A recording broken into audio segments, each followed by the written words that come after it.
dalam syarah hikam ia naqal daripada Junaid al-Baghdadi rahimahullah. Junaid al-Baghdadi, kita komentari sedikit. Beliau ini bergelar Sultanul Awliya, Imam Junaid al-Baghdadi, rajanya para wali-wali. Begitulah para ulama memberikan gelaran kepada beliau sejak beliau ada sampai ke hari ini. Sejak beliau ada di dunia tasawuf sampai ke hari ini, tidak seorang pun ulama-ulama ahlus sunnah wal jamaah, baik dia yang menjadi ahli di dalam tafsir, di dalam fiqih, di dalam hadis, yang tidak akrab dengan ilmunya al-Imam Sultanul Awliya Imam Junaid al-Baghdadi. Sehingga hampir seluruh tariqat ketika dibacakan silsilah tariqat akan dijumpai nanti di sana nama Imam Junaid al-Baghdadi. Demikian juga imam-imam yang lain, bintang-bintang hebat yang lain akan dijumpai di sana nanti dalam silsilah-silsilah tariqat, seperti misalnya Ma'ruf al-Karkhi, Habib al-Ajami, Hujjatul Islam al-Ghazali. Karena mereka ini dari generasi ke generasi, si fulan ini mengajarkan kepada muridnya si fulan ini mengajarkan kepada muridnya si fulan, dan itu terpelihara sampai ke masa kita ini. Di sini dikutip ungkapan ringan singkat daripada Imam Junaid al-Baghdadi. Idza arada Allahu bil muridi khairan awqa'ahu ila as-sufiyah wa mana'ahu suhbatul qurra. Apabila menghendaki oleh Allah Ta'ala dengan murid itu akan kebajikan, niscaya menjatuhkan ia kepada bersahabat dengan orang sufi. Menjatuhkan maknanya mentakdirkan. Kalau dikehendaki Allah si fulan ini jadi orang saleh, maka ditakdirkan Allah si fulan ini bersahabat, sukacita, baik-baikan dengan orang sufi. Itu maksud perkataan Imam Junaid al-Baghdadi yang diambil oleh muridnya. Cakap ini diambil oleh muridnya Ibnu Ibad, lalu dituliskannya di dalam kitabnya yang bernama Minhajus Salikin. Dan menegahkan ia akan bersahabat dengan qurra.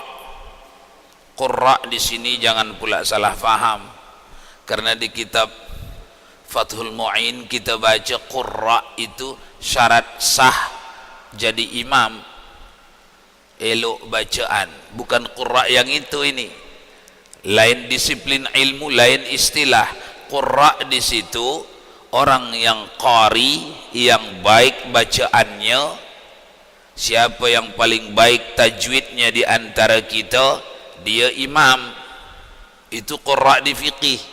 Qurra di sini di kitab tasawuf maksudnya ialah pandai bercakap, mahir berceramah, tapi tak menunjukkan di dalam sikapnya apa yang dia ceramahkan, apa yang dia cakapkan. Itu oleh orang tasawuf dikatakan qurra. Bila menghendaki Allah seseorang itu jadi orang saleh, didekatkan Allah orang tu dengan orang-orang sufi, dijauhkan Allah orang tu dari orang-orang qurra. Tentu sebab-sebabnya pun dibangun Allah. Misalnya ada adik kita di Kalimantan, pergi kita ini contoh, pergi kita silaturahmi ke sana. Di sebelah rumah adik kita tu ada orang sufi, kebetulan bercakap-cakap kita dengan dia, kemudian ketemu nyambung, lalu kita belajar, lalu kita minta bimbingan, lalu dia berikan bimbingan sehingga kita faham maksud agama ni datang kepada kita. Kita faham bagaimana mengendalikan nafsu, mengendalikan roh. Ada sebabnya dibikin Allah, bukan turun sin salabin. Dijauhkan Allah orang tu dari qurra, itu pun ada sebabnya dibikin Allah. Begitulah seterusnya. Dan lagi kata Syekh Muhammad bin Ibad, wal hasil min hadha anna suhbatu as-sufi hiya allati yahsilu biha kamalul intifa' lis-sahibi duna man adahum minal mansubina ilal ilmi wad din. Artinya hasil daripada ini bahwasanya bersahabat dengan ahli sufi itu, yaitu yang hasil dengan dia sempurna manfaat orang yang bersahabat dengan dia itu, dan tiada dapat manfaat bersahabat dengan orang yang lain daripada ahli sufi, yaitu setengah orang yang dibangsakan kepada ilmu agama. Oleh kerana itu memahami ahli sufi, hati-hati. Apa arti sufi, ahli sufi? Jangan terpedaya memahami definisi atau ahli sufi lewat definisi yang digembar-gemburkan kaum Wahabi. Hati-hati. Atau apalagi yang suka membaca-baca di internet, atau yang suka mendengar-dengar radio Hang di Batam, atau yang suka mendengar-dengar TV Roja. Di situ sudah diselewengkan arti sufi. Jadi digambarkan orang sufi itu orang-orang yang apa namanya itu, yang ta'assub. Padahal arti sufi bukan itu. Sufi ialah orang yang sentiasa menjunjung tinggi hakikat syariat. Jadi orang sufi tidak ada yang mengabaikan hukum syariat. Orang sufi tidak ada yang mengambil dalil berpijak amalannya yang keluar daripada Al-Quran was Sunnah. Tak ada itu. Siapa pemimpin-pemimpin sufi di dunia ni dari zaman ke zaman? Hasan bin Hasan Al-Basri, Imam Al-Ghazali, Junaid Al-Baghdadi. Ini ikutan-ikutan sufi, ikutan-ikutan pelajaran tasawuf. Bagaimana orang-orang ini memahami Al-Quran, memahami hadis, lalu mengamalkannya di dalam gaya hidupnya. Itulah yang diikuti orang-orang sufi.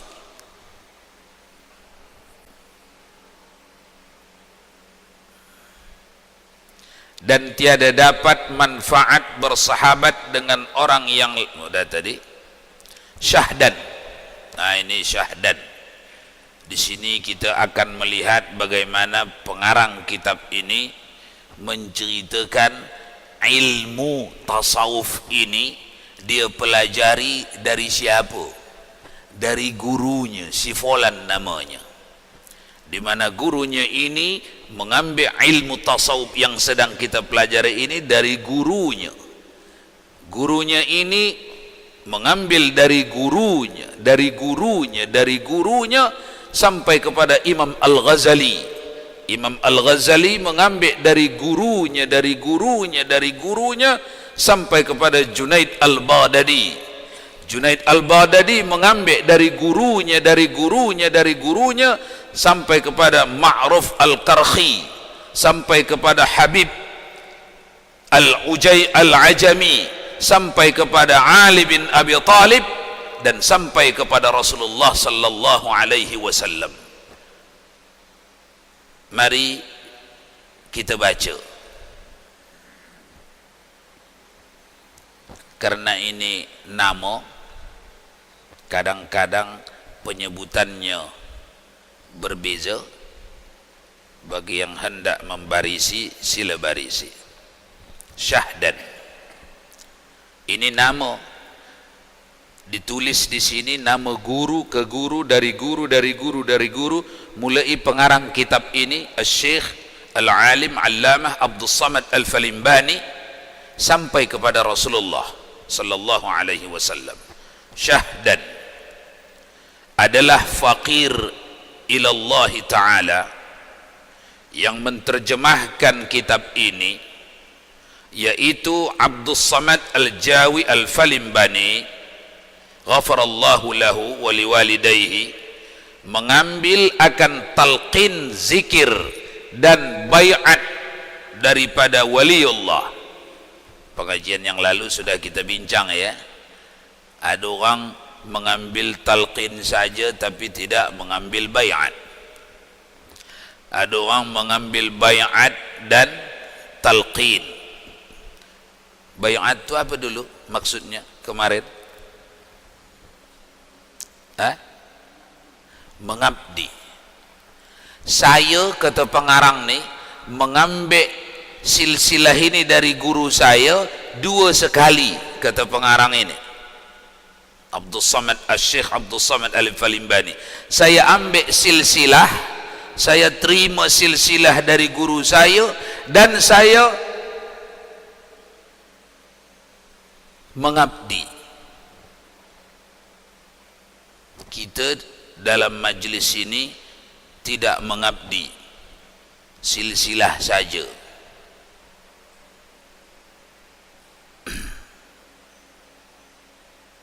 Mana tadi?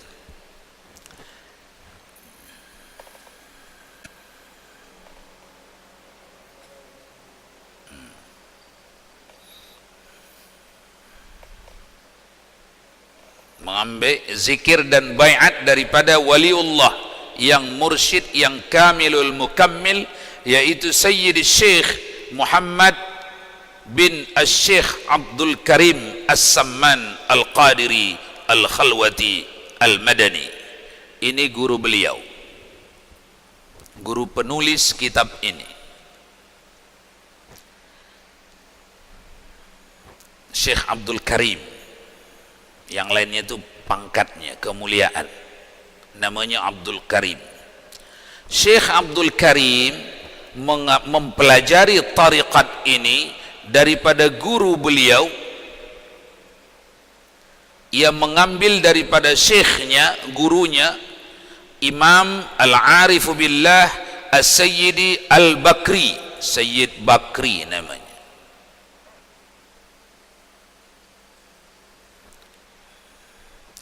Sayyid Bakri mengambil daripada Imam yang Jalil Al-Syekh Abdul Latif.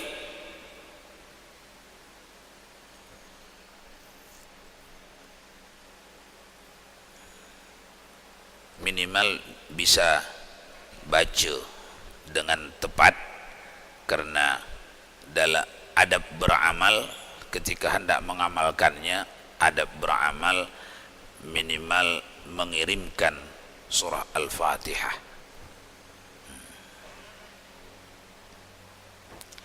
Syekh Abdul Latif mengambil daripada gurunya tariqat ini, dia ambil daripada gurunya Syekh Ismail Al-Jarwi.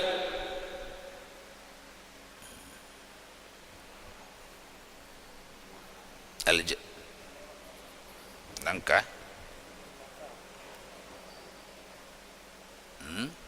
Mustafa ya. Asy-Syaikh Abdul Latif mengambil tariqat ini daripada gurunya Asy-Syaikh Mustafa Afandi Al-Adranwi.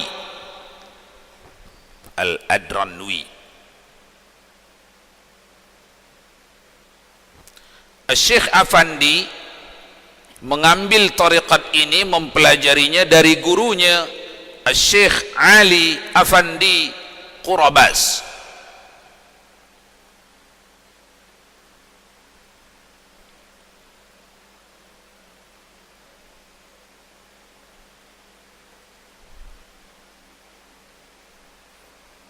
Beliau mengambil daripada gurunya, yaitulah dia Asy-Syaikh Ismail Al-Jarwi. Ia mengambil daripada gurunya As-Sayyidi Muhyiddin Al-Qastuni. Syekh Qastuni mengambil daripada gurunya Asy-Syaikh Sa'ban Afandi Al-Qastuni.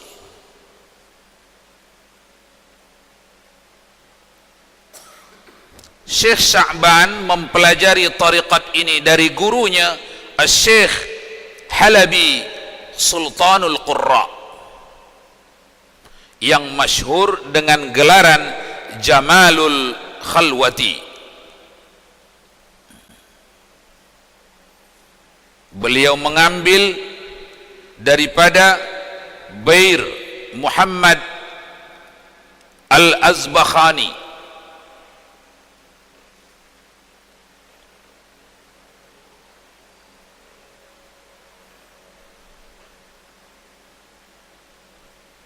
Beliau mengambil daripada gurunya Asy-Syaikh Abu Zakaria Asy-Syarwani.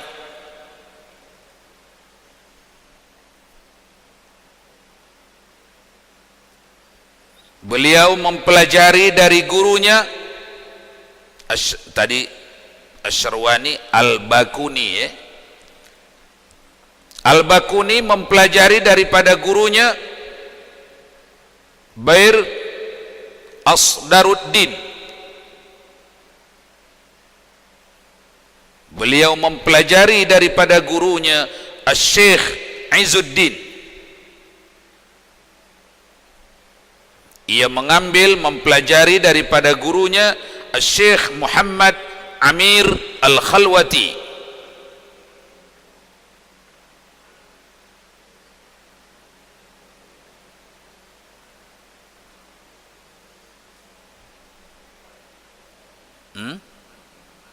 Amir Al-Khalwati. Khalwati. Oh, Amir. Iya, Hamzah. Amir. Beliau mengambil daripada Bair Umar Al-Khalwati. Beliau mempelajari daripada gurunya Akhan Muhammad Al-Balisi.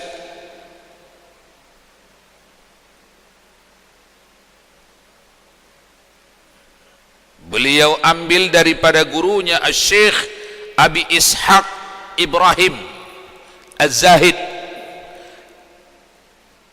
Al-Bakilani.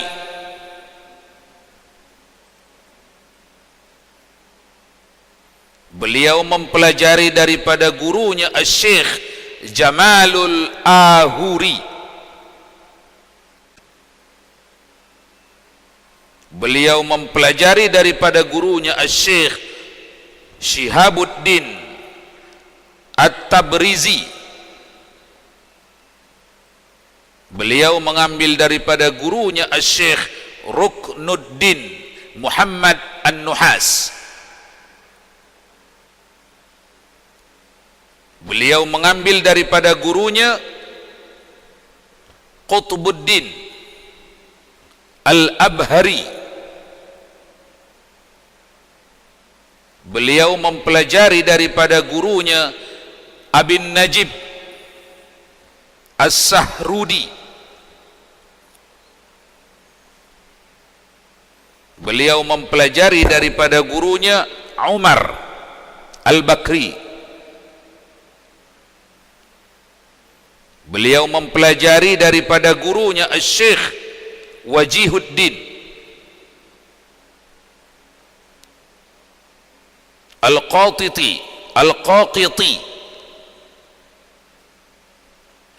Beliau mengambil daripada gurunya Syekh Muhammad Al-Bakri. Syekh Muhammad Al-Bakri mempelajari daripada gurunya Syekh Muhammad Ad-Dainuri. Beliau mempelajari daripada gurunya As-Sayyidi Mumsad Ad-Dainuri.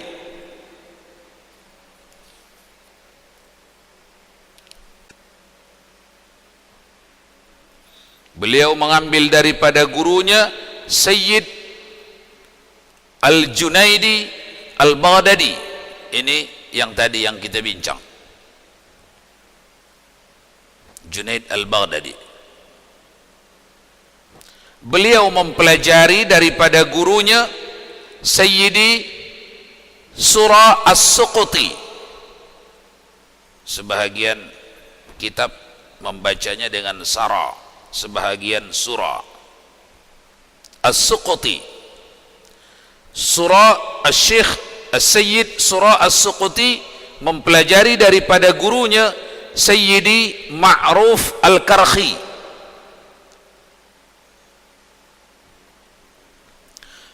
Al-Karkhi mempelajari tariqat ini daripada gurunya As-Sayyidi Daud At-Ta'i. Sayyid Daud At-Ta'i mempelajari daripada gurunya Sayyidi Habib Al-Ajami. Dan Sayyid Habib Al-Ajami mempelajari daripada gurunya Sayyidi Hasan Al-Basri. Sayyid Hasan Al-Basri mempelajari daripada gurunya Amirul Mukminin Sayyidina Ali bin Abi Talib radhiyallahu anhu. Sayyidina Ali mempelajari daripada gurunya penghulu kita Nabi Muhammad sallallahu alaihi wasallam.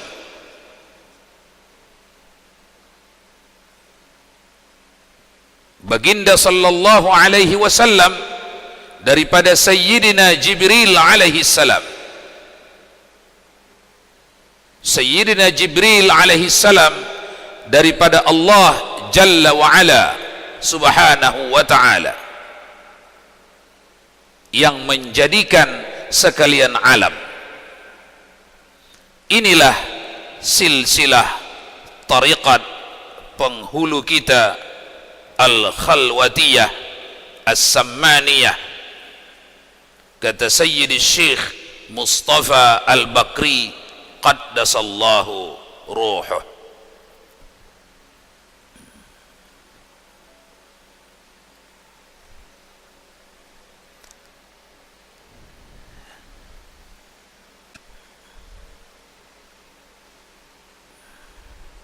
Bagi sesiapa yang ingin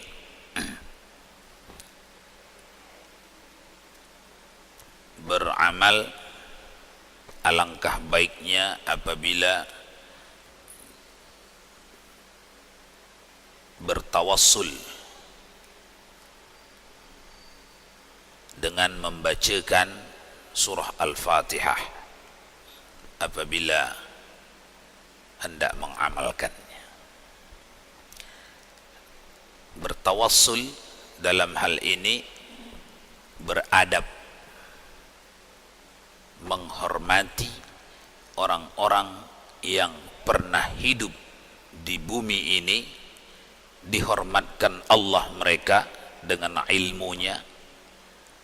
Dengan ilmunya itulah sampai kepada kita, walaupun dengan guru dari guru dari guru dari guru dari guru. Bila terputus satu saja mata rantai itu, maka terputuslah kita di kemudian hari. Namun karena mata rantai itu tetap ada dan ada dan ada, maka sampailah kepada kita di kemudian hari. Oleh karena itu, maka adab beramal bitawassul.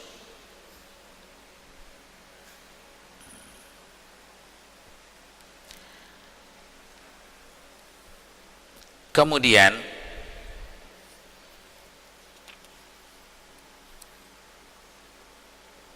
pada